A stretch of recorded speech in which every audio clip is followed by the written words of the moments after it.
Welcome everyone to the world of SimStar online classes. I am Shubham Chopra, your social science teacher. Student, I am back with the last video of your first chapter of history, that is the French Revolution for class 9. So student, in this video, we are going to discuss about the consequences of the French Revolution or the events which took place in the past. Now, what were their effects over the social as well as the economic condition of France. So in this video we are going to discuss about the political, social and economical changes which were brought about after the French Revolution. So first we'll start up with the abolition of slavery. Now what it is, let's start. One of the most revolutionary social reforms of the Jacobin regime was the abolition of slavery in the French colonies. The colonies in the Caribbean, Martinique, Guadeloupe, and San Domingo were important suppliers of commodities such as tobacco, indigo, sugar, and coffee. But the reluctance of Europeans to go and work in distant and unfamiliar lands meant a shortage of labor on the plantations. So, this was met by a triangular slave trade between Europe, Africa, and the Americas. So, student, let me remind you of the Jacobin government, the government known as the Convention, which was set up by the Jacobin Club, where the leader was the Maximilian Robespierre, and his reign was supposed to be termed as the Reign of Terror. So, during his regime, he abolished this slavery. Now, this practice of keeping slaves was practiced since France was involved in setting up colonies all across the world, that especially in the continents of Asia, Africa, as well as in the Americas. So they started exploiting the resources which were available in those colonies, and they started supplying commodities. They started producing commodities such as tobacco, indigo, sugar, and coffee. So, to produce these commodities, these cash crops, they required slaves, they required plantation workers, but the Europeans were reluctant to go in distant land and to work there. That means the French people and the people of Europe, they were helpless, they were not adaptive to work in, to go and settle in the distant land and to work there. So, for that purpose, they developed this triangular slave trade which was between Europe, Africa, and Americas. Now, the slave trade began in the 17th century. French merchants sailed from the post of Bordeaux or Nantes to the African coast, where they bought slaves from local chieftains. Now, this Bordeaux or Nantes were the port cities of France from where they used to transfer or send slaves to their local chieftains, means the plantation head there in African continent. They used to sold these African slaves from the port of Nantes and Bordeaux, which is in France. Now, branded and shackled, the slaves were packed tightly into ships for 3 months long voyage across the Atlantic to the Caribbean. So they were supposed to be carried on big ships. They were tightly packed just like animals, and they were sent for a 3 month long voyage, around 3 month long voyage across the Atlantic to the Caribbean islands, which is nearer to the American continent of North America. There they were sold to plantation owners. Now, the exploitation of slave labor made it possible to meet the growing demand in European markets for sugar, coffee, and indigo. Now, the slave trade was promoted, it was practiced just because of the growing demand in the European markets for sugar, coffee, and indigo, and the Europeans themselves were not wanted to go to far off places on distant land to work there. So for that purpose they started keeping slaves. That means the people from the colonies of France, they were transported to other distant land for the purpose of working on their plantation. Now, port cities like Bordeaux and Nantes owed their economic prosperity to the flourishing slave trade. So, only during the Jacobin regime this slave trade was abolished, but it was soon restored after the Napoleon Bonaparte came into the power. Throughout the 18th century, there was a little criticism of slavery in France. The National Assembly held long debates about whether the rights of man should be extended to all French subjects, including those in the colonies.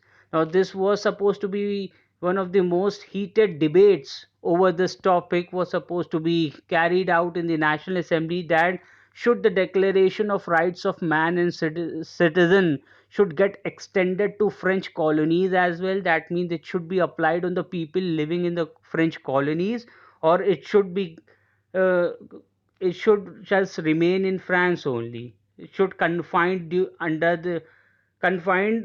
inside the boundary of France. So this was supposed to be one of the important debates which was supposed to be discussed, the topic which was supposed to be discussed in the National Assembly of France. Now, but it did not pass any laws, fearing opposition from businessmen whose income depended on the slave trade. So it was only supposed to be discussed because there was a fear that the businessman class who supported the government should take their support back from that government. So that is why they fearing the opposition of the businessmen. This National Assembly have never took any decision over this topic. It was finally the convention which in 1794 legislated to free all slaves in the French overseas possessions. So it was only under the leadership of Maximilian Robespierre that it was abolished. But after the fall of Jacobin government, this however turned out to be a short-term measure. 10 years later, Napoleon reintroduced slavery. Plantation owners understood their freedom as including the right to enslave. Now, African, in pursuit of their economic interests, slavery was finally abolished in French colonies in 1848. So, after the fall of the Jacobin government, 10 years later, Napoleon Bonaparte again reintroduced slavery, just to keep in mind the advantage providing to the businessmen, to the class of businessmen, because their business was completely dependent upon slavery, upon slaves who were supposed to work on their behalf, on their plantation workers. So it was again reintroduced, but finally in the year 1848 slavery was abolished in French colonies. Now, student, you all can see in this slide the port city of Nantes and Bordeaux in France, from where the slave trade flourished. Now, students, we are going to talk about the role of women in the French society. This was one of the social issues which rose during the French Revolution. Now, we are going to study about the role of women. Now, from the very beginning, women were active participants in the events which brought about so many important changes in French society. Now, they hoped that their involvement would pressurize the revolutionary government to introduce measures to improve their lives. Most women of the third state had to work for a living. They worked as laundresses, sold flowers, fruits and vegetables at the market, and were employed as domestic servants in the houses of prosperous people. Most women did not have access to education or job training. Only daughters of noble or wealthier members of the third state could study at a convent, after which their families arranged a marriage for them. Now, working women had also to care for their families, that is, to cook, fetch water, queue up for bread, and look after the children. Now, their wages were lower than those of men. Even though there was a revolution which took place in France, but the condition of women was not quite equal as per the condition of men, and especially the women belonging to the third state. They have got no access to education, and they were supposed to be working as well. They have to earn bread for their family. They have to look after their family. They have to cook, fetch water. They have to buy the essential goods for their family. That means because the men were mostly involved in the wars which were taking place during the French Revolution, so the condition of women was not so good in France. In order to discuss the voices, their interests, women started their own political clubs and newspapers. So remember, student, during the formation of clubs throughout France, when France first abolishes monarchy and become a republic, so there were the political issues were supposed to be discussed, especially among the people of the third state. So women also took interest in those political ideas, to discuss political ideas and issues. So they also started their own political clubs and newspapers. About 60 women clubs came up in different French cities. The Society of Revolutionary and Republican Women was the most famous of them. Now, these were the two women clubs which were the most famous, that is the Society of Revolutionary and Republican Women. Now, one of their main demands was that women enjoy the same political rights as men. So their main demand was that they also wanted to have the same political rights as men were having in the society. Now, but unfortunately, women were disappointed that the Constitution of 1791 reduced them to passive citizens. So, I've also told you about the active citizens and the passive citizens. Now, who were supposed to be the active citizens? The citizens, only men above the age of 25 years and who paid taxes equal to 3-day laborer's wage were supposed to give votes. That means they only have voting rights. Rest, the women, the children, the old people, and all other men were considered as passive citizens. So the women demanded the right to vote, to be elected to the assembly, and to hold political office just like men. So women also demanded these political rights, but they were hugely disappointed. Only then they felt their interests would be represented in the new government. They thought that this is the only way that they can put up their issues and they can represent themselves once they will get a chance to be in the political arena. That means they also want to hold office, they also want to be elected for the assembly.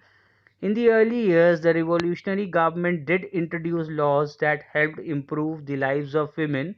Together with the creation of state schools, schooling was made compulsory for all girls. Now their fathers could no longer force them into marriage against their will. Marriage was made into a contract entered into freely and registered under civil law. So during the revolutionary government, the condition of women did improve a bit, that they got access to education. Now schooling was made compulsory for girls. Now marriage was made into a contract now, and no family can force their daughters to marry against their will. Now divorce was made legal and could be applied for by both men and women. Women could now train for jobs, could become artists, or run small businesses.